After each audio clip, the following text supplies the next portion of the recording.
الحمدللہ وحدہ لا شریک لہ والصلاۃ والسلام علی من لا نبی بعد۔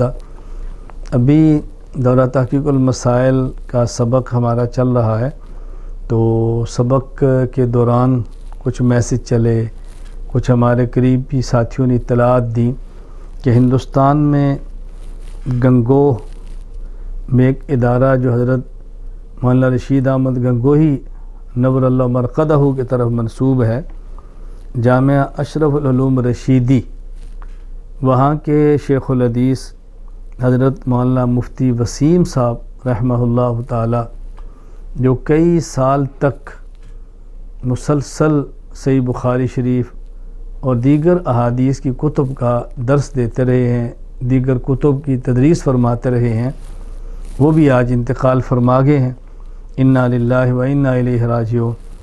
ابھی حضرت کی خبر موصول ہوئی تو ساتھ دوسری خبر آ گئی کہ تبلیغی جماعت کے بہت معروف پرانے بزرگ حضرت مولانا احمد لاٹ صاحب دامت برکاتہم، حضرت کی اہلیہ وہ بھی انتقال فرما گئی ہیں۔ انا للہ و انا الیہ راجعون۔ اللہ تعالیٰ ان کی مغفرت فرمائے، درجات بلند فرمائے، اللہ تعالیٰ ان کی قبروں کو منور فرمائے، دونوں کے پسماندگان کو صبر جمیل عطا فرمائے۔ ہمارے اکابر دین کا کام کرنے کی نسبت سے ان کا حق ہے ہمارے اوپر، ان کے ساتھ اگر بیمار ہوں عیادت کریں، اگر انتقال ہو تعزیت کریں، کوئی حادثہ پیش آ جائے معاون بنیں۔ انہوں نے اپنا سب کچھ اللہ کے دین کے لیے لگایا ہے۔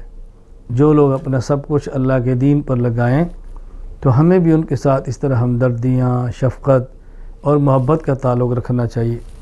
بہرحال حضرت مولانا مفتی وسیم صاحب شیخ الحدیث اشرف العلوم رشیدی گنگوہ شریف والے، اللہ ان کی مغفرت فرمائے، اور اہلیہ مرحومہ حضرت مولانا احمد لاٹ صاحب، اللہ ان کی بھی مغفرت فرمائے، آخرت کی منزلیں آسان فرمائے، اور مجھے اور سب کو آخرت کی تیاری کرنے کی توفیق عطا فرمائے۔